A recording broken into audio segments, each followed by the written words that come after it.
Pinuri si Bel Mariano na kahit tan skin or maputi ay bagay na bagay sa kanya. Kahit anong kulay na ipasuot mo sa kanya ay fit na fit. Sabi nga nila, yan ang tunay na maganda.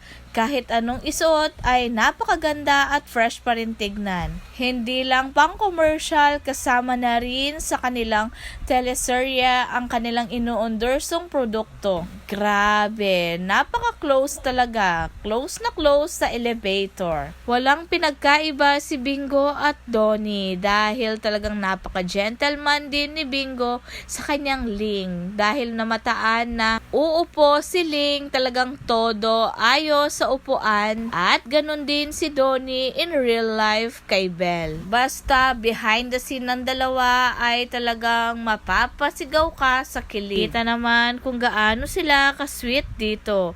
At talagang pag behind the scene, hindi nawawala ang pag-care ng isang Bel Mariano sa kanyang boyfriend.